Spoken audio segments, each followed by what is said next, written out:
अस्सलाम वालेकुम एवरीवन। आज हम आपके साथ बहुत ही टेस्टी ठंडी ठंडी रबड़ीदार मिठाई की रेसिपी शेयर करने जा रहे हैं। और ना हमने इसे सूजी से बनाया है, ना मैदे से बनाया है, ना कोई कंडेंस मिल्क है, फिर भी ये एकदम रबड़ीदार बन के तैयार होती है। घर के बेसिक सामानों से ही हम ये मिठाई बना के तैयार करेंगे। तो रेसिपी पे एंड तक बने रहना। रेसिपी अच्छी लगी तो लाइक सब्सक्राइब करना। तो चलिए उसके लिए बनाना शुरू करते हैं। हमने गैस पे एक पैन चढ़ा दिया है और इसके अंदर हम दूध डालेंगे। तो मैं यहाँ पे 2 कप इसमें दूध डालूँगी और ये फुल फैट दूध है।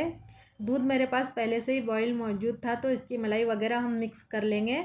अब यहाँ पे इसके अंदर चीनी डालेंगे। तो मैं इसमें 2 बड़ा चम्मच चीनी डाल रही हूँ। चीनी कम ज़्यादा आप अपने हिसाब से डाल सकते हैं। चीनी डाल के मिक्स करेंगे और बहुत ही अच्छे टेस्ट के लिए इसके अंदर आधा चम्मच इलायची पाउडर डालेंगे।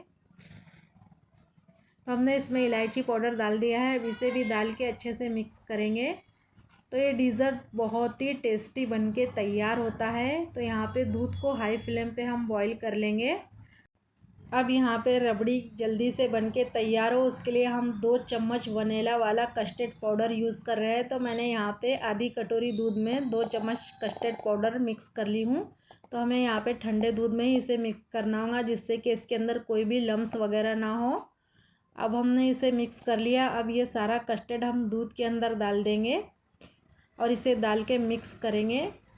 तो यहाँ पे जैसे ही हम कस्टर्ड डालेंगे तो दूध में फटाफट से रबड़ी बनना तैयार हो जाती है। तो हमें इसे मिक्स करना होगा।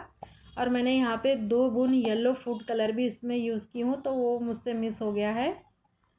अब यहाँ पे रबड़ी बन के तैयार हो गई है। हम इसे साइड में रख देंगे।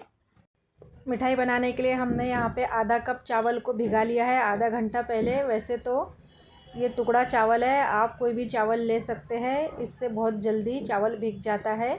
बिना भिगाए भी ये मिठाई को बना सकते हैं, ये पूरी तरीके से ऑप्शनल है। अब एक मिक्सर जार ले लेंगे और इसके अंदर हम भीगे हुए चावल डालेंगे और इसका बहुत ही फाइन सा पेस्ट बना लेंगे। तो मैंने यहाँ पे चावल मिक्सर जार में डाल दी हूँ। अब इसके अंदर 1 कप नारियल का बूरा डालेंगे। तो यहाँ पे मेरे पास नारियल का बूरा नहीं बल्कि नारियल था, तो मैंने इसे कद्दूकस कर ली हूँ। तो इस तरीके से ये हो गया है। अब हम 1 कप इसके अंदर नारियल डाल देंगे, इससे बहुत अच्छा टेस्ट आता है मिठाई में। आधा कप इसके अंदर दही डालेंगे और आधा ही कप इसके अंदर दूध डालेंगे और सारी चीज़ें डाल के इसका बहुत ही फाइन सा पेस्ट बना लेंगे। अब यहाँ पे 3 से 4 हरी इलायची के दाने इसके अंदर डाल देंगे। हरी इलायची से मिठाई में बहुत अच्छा टेस्ट आता है। आप चाहे तो इसमें कोई एसेंस भी डाल सकते हैं, उससे भी बहुत अच्छा टेस्ट आता है। अब हमने बैटर को बहुत ही फाइन सा यहाँ पे स्मूथ सा पीस लिया है। तो यहाँ पे इस तरीके से हमें बैटर चाहिए। सारे बैटर को हम एक बाउल के अंदर निकाल लेंगे। तो चलिए यहाँ पे एक बाउल में हम बैटर को निकाल लेंगे। तो अभी ये थोड़ा थिक है, हमें यहाँ पे बहुत ज़्यादा थिक ना बहुत ज़्यादा पतला नहीं चाहिए। हल्का सा हम मिक्सर जार में दूध डाल के बैटर को इस तरीके से कर लेंगे स्मूथ सा। तो यहाँ पे इसके अंदर पानी वगैरह मत डालना, हमें दूध ही डालना होगा। तो यहाँ पे एकदम कंसिस्टेंसी परफेक्ट है। अब यहाँ पे मिठाई के कलर के लिए हम इसमें येलो फूड कलर डाल रहे हैं। ये पूरी तरीके से ऑप्शनल है, आप चाहे तो डालें वरना स्किप भी कर सकते हैं।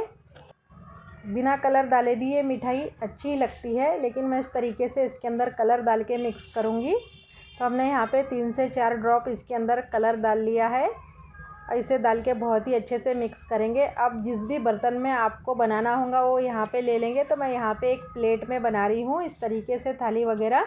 और कुछ मिठाई मैं यहाँ पे कटोरी में भी बनाऊँगी, तो एक कटोरी में भी बहुत ही अच्छी बनती है। बस कटोरी में ही बनाए और कटोरी में ही खाए, बहुत ही टेस्टी मिठाई बनके तैयार होती है। अब हल्का सा इसके अंदर 2 से 3 बूंद ऑयल डाल के इसे सब तरफ अच्छे से लगा लेंगे। तो यहाँ पे बैटर को अब बहुत ही अच्छे टेस्ट के लिए इसके अंदर 1 चम्मच देसी घी डालेंगे और घी डाल के मिक्स करेंगे। तो इससे बहुत ही स्मूथ सी मिठाई बनके तैयार होती है। तो यहाँ पे बहुत अच्छे से इसे मिक्स करेंगे और बैटर की कंसिस्टेंसी एकदम परफेक्ट है। अब यहाँ पे हम इसके अंदर इनो शैशे डाल रहे हैं। तो इनो हम इसके अंदर आधा चम्मच ही यूज़ करेंगे, बहुत ज़्यादा नहीं करेंगे क्योंकि हमारा बैटर बहुत ज़्यादा नहीं है, आधा कप ही चावल से बना रहे हैं हम। तो इसके अंदर हमने आधा चम्मच इनो शैशे डाल के अच्छे से मिक्स करेंगे यहाँ पे। तो अब ये भी बहुत ही अच्छे से मिक्स हो गया है। अब यहाँ पे हम प्लेट ले लेंगे और इसके अंदर बैटर को डाल देंगे। तो ये बैटर बहुत ज़्यादा नहीं फूलता है। तो अब मैंने यहाँ पे प्लेट के अंदर बैटर को डाल दी हूँ। अब बाकी का बैटर मैं कटोरी में भी डालूँगी, क्योंकि हम ये मिठाई कटोरी में भी बना रहे हैं। तो कटोरी में बच्चों को बहुत ही अच्छी लगती है ये खाने में। तो अब मैंने यहाँ पे थोड़ा थोड़ा करके बैटर कटोरी के अंदर डाल दी हूँ। अब गैस पे हमने पानी को पहले ही बॉईल करने रख दिया था और ये प्लेट आराम से इसके ऊपर रख देंगे स्टैंड रख के, और इसे यहाँ पे ढक के 10 मिनट के लिए पका लेंगे। बहुत ज़्यादा टाइम नहीं लगता इसे पकने के लिए। और यहाँ पे मैंने कटोरी को भी रख दी हूँ और इसे भी ढक देंगे। तो ये बहुत ही जल्दी मिठाई बनके तैयार होती है, इसमें बहुत ज़्यादा टाइम नहीं लगता है। तो देखिए यहाँ पे माशाल्लाह कितना अच्छा कलर आया है और पूरी तरीके से बैटर ये हमारा पक गया है। अब हम यहाँ पे चेक करेंगे, तो चेक करना ज़रूरी होता है। अगर हल्का सा गीला लगे तो यहाँ पे 1 से 2 मिनट के लिए और पका लेना। तो यहाँ पे अब रबड़ी को हम हल्का सा गर्म करेंगे, क्योंकि ये ठंडी हो गई थी। तो हमें यहाँ पे रबड़ी थोड़ी गर्म ही चाहिए और बैटर यहाँ पे ठंडा होने के बाद हम उसे निकालेंगे। तो यहाँ पे मैं इसमें ड्राई फ्रूट डालना भूल गई थी, तो ये आप अपने मनपसंद के डाल सकते हैं। मैंने यहाँ पे बादाम और थोड़ा सा काजू डाली हूँ। अब इसे डाल के मिक्स करके हल्का सा यहाँ पे गरम कर लेंगे रबड़ी को, क्योंकि ये थोड़ी ठंडी हो गई थी। तो हमें गरम गरम रबड़ी इसके अंदर डालना होगा जो हमने मिठाई बना के तैयार की थी। अब यहाँ पे पहले हम इसे निकाल लेंगे। तो अब एक नाइफ़ से इसे चारों तरफ से अच्छे से छुड़ा लेंगे। तो इस तरीके से मैं दिखा रही हूँ। यहाँ पे ये देखिए माशाल्लाह कितनी जालीदार यहाँ पे बनके तैयार हुआ है, ये देखिए। तो हमने यहाँ पे जो बैटर बनाया है उसे बहुत ज़्यादा मोटा नहीं चाहिए, क्योंकि हमने जो रबड़ी बनाई थी वो रबड़ी भी इसके अंदर तक जाना चाहिए, तभी इसका रसमलाई वाला टेस्ट आएगा। अब हमने जो कटोरी में बनाया है वो भी बना के इस तरीके से निकाल के पलट लेंगे। अब हल्का सा यहाँ पे इसके अंदर इस तरीके से चम्मच चला लेंगे, जिससे कि रबड़ी अंदर तक चले जाए और मिठाई खाने में बहुत ही टेस्टी और रबड़ीदार बनके तैयार हो। तो यहाँ पे अब रबड़ी इसके ऊपर डाल देंगे जो हमने बना के तैयार की थी।